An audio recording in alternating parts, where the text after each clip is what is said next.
De retour sur le plateau, la matinale 6-9 de Gabon 24. Bonjour à vous qui nous rejoignez et bonjour particulièrement à Paul Esther Gouila Mugiama qui réagit donc sur cette actualité relative à ce malade mental au niveau de l'université Omar Bongo qui demande donc aux autorités de l'université de signaler au niveau de Mélène. Il y a également Queenie Sissi, Manu Off et Paul Esther. Voilà. Sur le live Facebook, nous avons Abig Muganga qui dit bonjour, cher éminent journaliste. Je vous ai dit ici que la Covid ne joue pas, on ne joue pas avec, il n'y a rien. Il n'y a rien. Et oui, les autorités ont démenti qu'il n'y a pas de virus Covid-19 au Gabon. C'est plutôt une autre grippe qui est là et qui sévit. Donc il faut donc appliquer les mesures barrières. Pour l'heure, nous parlons du VIH-Sida, ce que dit la science. C'est l'heure de l'invité plateau. Et nous recevons donc le docteur Priscille Edou, qui est médecin infectiologue, directrice au CTA du CHUL, le centre hospitalier de Libreville. Bonjour docteur. Bonjour. J'espère que vous allez bien. Ça va bien, merci. Très bien. Alors, le VIH-Sida, c'est une maladie assez connue. Les campagnes se sont multipliées depuis plusieurs années, mais les comportements à risque continuent, en particulier au milieu jeune. Il y a une prévalence élevée dans la tranche 15 à 24 ans. Et il y a des expressions telles que on ne mange pas la banane avec la peau, ou alors on se dit le virus se voit sur le visage et donc on n'a pas besoin, si quelqu'un est bien portant, ça veut peut-être dire que la personne ne porte pas le virus alors que c'est le contraire. Alors qu'est-ce que vous avez à dire à ces jeunes ou à ces personnes? Merci de me donner l'opportunité encore une fois de plus de m'exprimer ou au corps médical en fait de s'exprimer sur la thématique du VIH-Sida.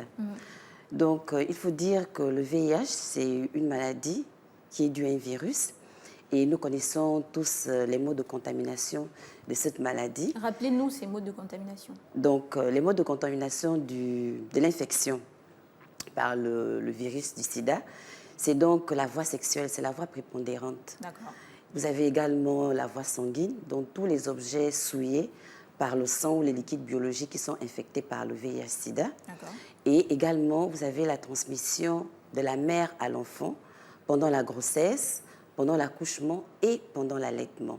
Donc la connaissance de ces différents modes de contamination, de la connaissance de ces différents modes de contamination découlent également les différentes actions liées donc à la prévention de cette maladie. Et donc, en revenant sur l'aspect des jeunes, il faut dire que les facteurs sociaux, les facteurs économiques, les facteurs comportementaux, malheureusement, exposent davantage les filles. Parce que quand vous allez, les données montrent que les filles sont c'est le sexe en fait, voilà, qui sont plus infectés que les garçons. Et la tranche d'âge également que vous venez d'évoquer, les 15 à 24 ans, c'est évidemment la méconnaissance du VIH dans cette tranche d'âge.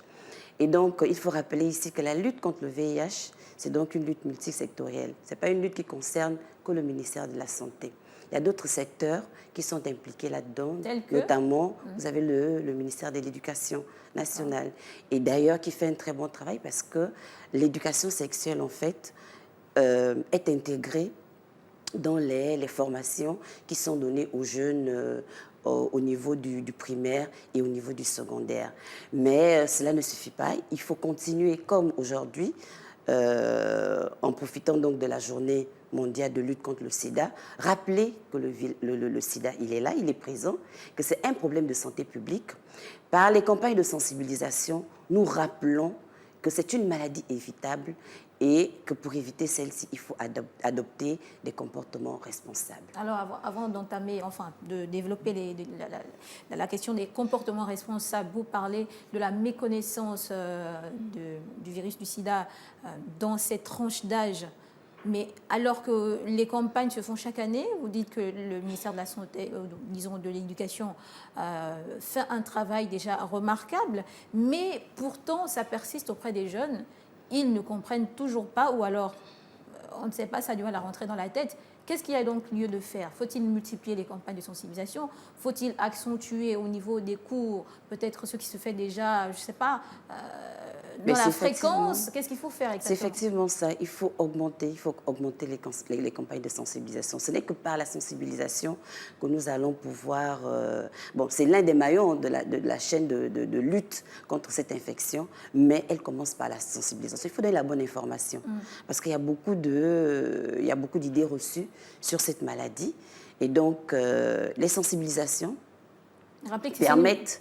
C'est une maladie mortelle. Il ne faut pas jouer quand même avec sa santé. Oui, il ne faut pas jouer avec sa santé. C'est une maladie mortelle, mais comme on le verra tout au long de cette émission, et je pense que certaines personnes vous en ont déjà parlé, c'est une maladie dont le pronostic a été révolutionné par l'apport des médicaments. Mais ça reste une maladie évitable. Et en tant que médecin, infectiologue, nous accentuons nous mettons l'accent sur la prévention. Parce que malheureusement, c'est une maladie, comme vous venez de le dire, incurable, pour laquelle on n'a pas encore de traitement. Les médicaments que nous avons aujourd'hui permettent juste de ralentir l'évolution de la maladie et de permettre à la personne de mener une vie tout à fait normale, comme celle qui n'est pas infectée par le VIH. Tout à fait normal. Et donc, on peut porter le virus parce que entre le temps de contamination et le temps où la maladie se développe, il y a un temps quand même de latence. Donc, ce n'est pas parce qu'une personne, on a l'impression qu'elle est bien portante ou alors elle est belle ou il est beau que la personne ne peut pas porter le virus. Il faut privilégier la prévention par le port du préservatif, par exemple. Ce n'est pas écrit sur le visage qu'on est porteur du virus. Et d'ailleurs, en revenant sur les méthodes de prévention, donc les méthodes classiques, nous les avons. Donc le port du préservatif, parce que nous avons dit que la contamination la plus courante en matière d'infection par le VIH, c'est la transmission sexuelle. Donc le port du préservatif, il est là. Vous avez également le traitement antirétroviral. Traitement antirétroviral pour le confort du patient, mais le traitement antirétroviral permet également de rompre la chaîne de contamination et d'infléchir la tendance de l'épidémie. Très bien. Voilà. Donc, parce que le traitement antirétroviral permet de réduire la charge virale. Or, c'est la charge virale qui est l'élément capital dans la transmission entre un couple, entre une personne malade et une personne au sein d'un couple, entre la maman et son enfant. Voilà. Et en termes de dépistage, comment ça se passe? Quelle est la fréquence à quelle fréquence doit-on se faire dépister? Mais tant qu'on a des comportements responsables, on n'a pas à craindre le VIH. Mais c'est quand on adopte des comportements qui ne sont pas responsables qu'il faut... je veux dire, le dépistage, il est volontaire, il est anonyme. Et donc, lorsque vous avez adopté des comportements responsables, il faut vous rapprocher des structures spécialisées. Dans le dépistage, vous avez le programme national de lutte contre le VIH et les IST, vous avez les CTA, les centres de traitement ambulatoire, vous avez toutes les structures médicales sur le territoire qui offrent des soins, qui offrent des services de dépistage. Qu'est-ce que vous appelez comportement responsable? C'est le port des comportements à risque, en fait. Quand vous avez eu des comportements à risque, c'est-à-dire, voilà, vous avez eu un rapport sexuel non protégé avec quelqu'un dont vous ne connaissez pas le statut sérologique. Malheureusement, nous avons encore des clients, si on peut le dire, qui arrivent au sein de nos structures, qui ont eu des rapports non protégés avec quelqu'un dont ils ne connaissaient pas le statut sérologique. À ces personnes-là, nous proposons de faire un dépistage. Si la personne impliquée, l'autre partenaire, n'a pas envie de venir faire le test de dépistage, parce qu'il y en a parfois qui refusent, et dans ce cas-là, nous avons des méthodes de prévention post-exposition. Parce que si la personne refuse de venir faire le test de dépistage, ça veut dire qu'il a probablement une raison. Peut-être qu'il est infecté et qu'il ne veut pas avouer le statut sérologique à son partenaire. Nous mettons systématiquement, après avoir évalué évidemment les risques, nous mettons donc la victime entre griffes sous traitement antirétroviral prophylactique, en fait. Parce que c'est une personne qui a été probablement exposée au virus ici. Il faut venir après combien de temps? Les premières, ce sont 12 heures. Sinon, dans les 24 premières heures. Très bien. Et c'est complètement gratuit? C'est complètement gratuit et les médicaments sont disponibles dans les structures de prise en charge. Voilà. Mais qu'est-ce qui existe en termes de traitement du VIH au Gabon? Les traitements qui existent en termes en termes de traitement, enfin, les molécules qui existent en termes de traitement contre le VIH sont quand même multiples. Mais de manière standard, c'est 3 molécules, en fait, combinées dans un seul comprimé. Voilà. C'est 3 molécules parce que 3 molécules permettent d'augmenter l'efficacité du traitement. Et la posologie, elle est simple. Donc, c'est un comprimé par jour, ce qui permet une meilleure observance. Parce que, vous savez, quand vous prenez un médicament et que vous ne le prenez pas bien pour une raison X ou Y, par exemple, vous avez des effets secondaires qui sont là, ce médicament n'aura pas son efficacité. Voilà. Ce que je veux dire, en fait, c'est que vous limitez, en fait, l'efficacité de ce traitement, en fait. Je dis que les problèmes liés à l'observance peuvent limiter l'efficacité d'un traitement. C'est pourquoi l'avantage des médicaments que nous avons aujourd'hui, les 3 molécules combinées dans un seul comprimé, permettent une prise quotidienne et permettent donc d'améliorer l'observance et de rapidement arriver à une charge virale indétectable. Parce que c'est le but du traitement antirétroviral, rendre la charge virale indétectable pour permettre à la personne d'avoir un meilleur confort de vie et éviter que cette personne-là puisse transmettre la maladie à d'autres personnes. Mais qu'est-ce qui est fait pour limiter les effets secondaires? Parce que apparemment, ça peut être lourd aussi pour la personne de le prendre tous les jours comme ça avec les effets. Hein. Effectivement. Comment arriver justement à vivre, à prendre ces médicaments tous les jours, mais en limitant quand même les effets secondaires? Les médicaments, ce n'est pas des bonbons. Voilà, donc il faut un suivi. Avant de mettre le patient sous traitement, dès que le diagnostic est posé, il y a quand même un bilan.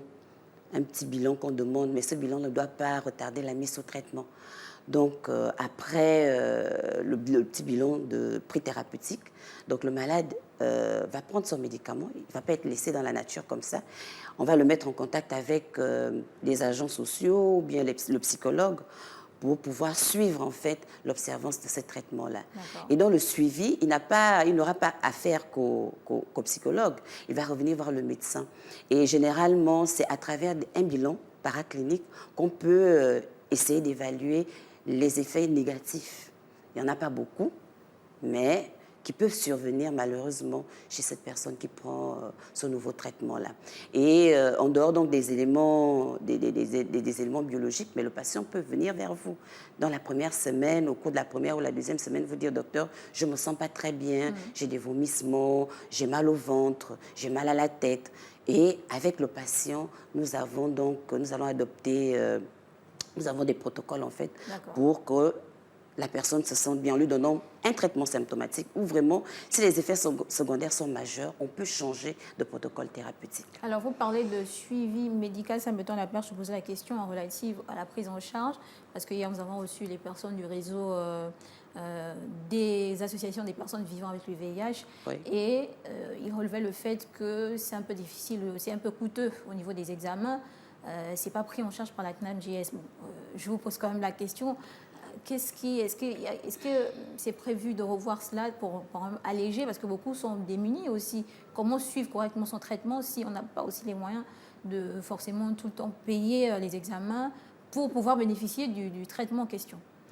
Le suivi biologique, c'est un élément important dans la prise en charge de la personne qui prend les médicaments. L'accès à ce suivi biologique, ça dépend en fait. Vous avez des examens standards qui sont à la portée de tout le monde et qui sont pris correctement en charge par la CNAM. Portée de tout le monde, docteur? Qui sont pris en charge, par parce qu'il y a un bilan minimum qu'on demande. Après, en fonction de l'évolution de la maladie, il peut y avoir des éléments... La charge virale, le CD4? Oui, par exemple, la charge virale. La charge virale, par contre, c'est un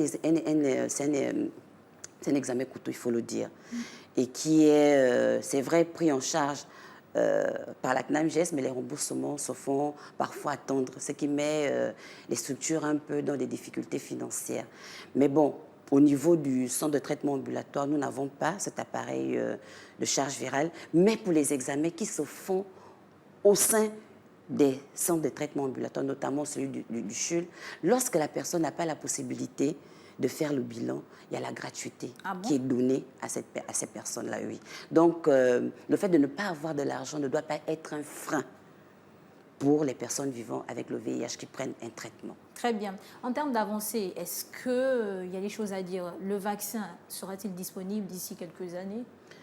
Problème, les recherches sont en cours pour mettre en place un vaccin, mais il faut dire quand même que c'est assez compliqué. C'est assez compliqué parce que le virus du sida, c'est un virus, on l'appelle le virus à 1000 visages parce que c'est un virus qui mute énormément. Donc, pour trouver un vaccin qui peut prendre en compte toutes ces mutations génétiques-là, c'est assez difficile. Et du fait que ce virus-là va parfois se cacher dans les cellules immunitaires, rend vraiment l'accès au vaccin assez complexe. Mais qu'à cela ne tienne, l'Organisation mondiale de la santé, en partenariat avec les pays, mettent l'accent sur les activités de prévention, de dépistage et de traitement pour pouvoir, comme moyen stratégique de lutte contre le VIH. Et ces moyens sont à notre portée ici au Gabon. Oui, voilà. À notre portée. Alors, vous parlez de mutations génétiques, mais en ce qui concerne, par exemple, la Covid-19, le vaccin a été très vite trouvé, malgré les mutations qu'il y avait. Pourquoi est-ce qu'au niveau du VIH, ça tarde autant? Tout à l'heure, je vous ai dit qu'il n'y avait pas que ces mutations génétiques-là. Vous avez également la capacité du virus du sida à aller se cacher dans les cellules immunitaires. Or, ce sont ces cellules immunitaires-là qui vont permettre de pouvoir fabriquer un vaccin. Voilà. Et donc, c'est ça toute la difficulté de pouvoir trouver un vaccin par rapport au virus du sida. Il y a bien d'autres raisons, en fait, mais c'est d'ordre vraiment, c'est lié vraiment à la constitution du virus. Donc, qu'à cela ne tienne, les médicaments, je parle des choses dont on a accès ici dans notre pays parce qu'il faut développer les stratégies de lutte par rapport aux moyens que nous avons. Aux réalités du pays. Voilà. Nous avons comme stratégie de lutte et de riposte contre le VIH-Sida, nous avons la prévention qui est là. Voilà. Mieux vaut prévenir que guérir, comme on le dit souvent. Les moyens de prévention sont là. Les moyens de prévention sont liés aux moyens de contamination du virus. Donc, vous avez les moyens classiques, on va suffisamment... On est revenu là-dessus. Voilà. Vous avez les moyens classiques, vous avez la prévention, vous avez le port du préservatif et vous avez la fidélité mutuelle. Voilà. Et vous avez également la sécurité de tous les objets sanguins qui peuvent donc être porteurs du virus. Vous avez également tout ce qui est dépistage, parce qu'il faut connaître son statut sérologique. Voilà.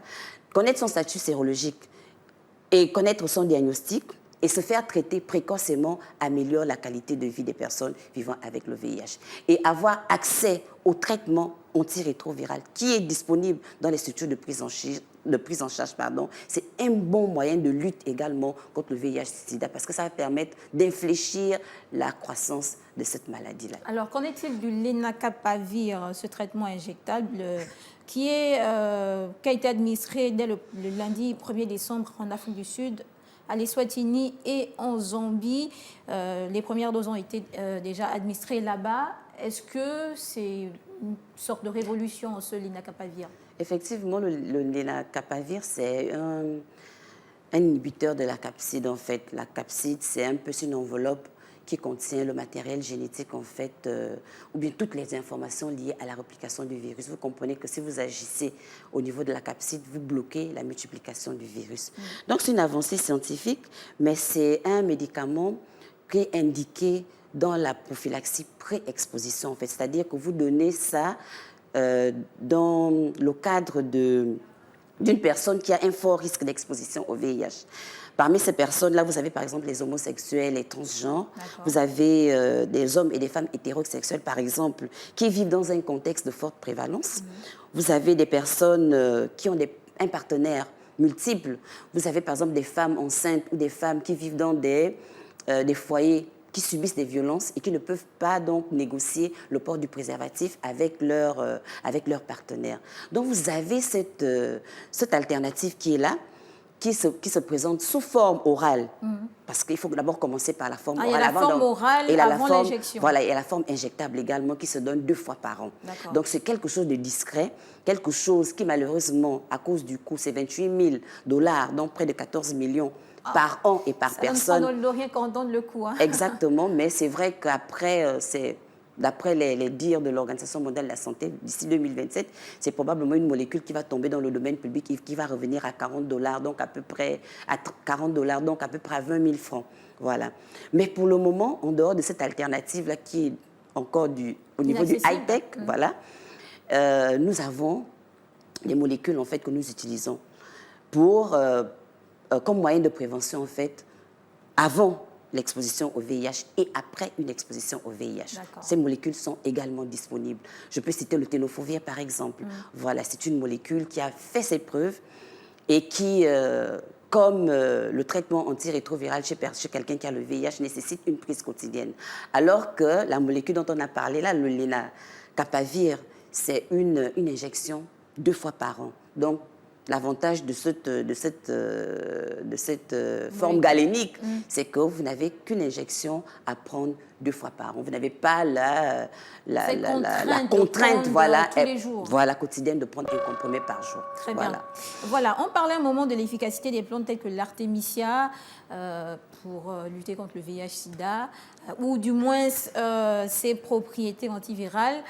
Est-ce qu'il y a possibilité de combiner le traitement antirétroviral et, par exemple, l'usage des plantes, le traitement médicinal, par exemple? C'est possible. Moi, je me rappelle lors d'une mission qu'on a effectuée en Chine, le ministère de la Santé, nous avions visité un hôpital dédié, enfin, un service d'infectiologie en fait, qui prenait en charge les patients vivant avec le VIH. Au sein même de ce service-là, il y avait la médecine traditionnelle. Voilà. C'est possible, mais elle est encadrée. Voilà.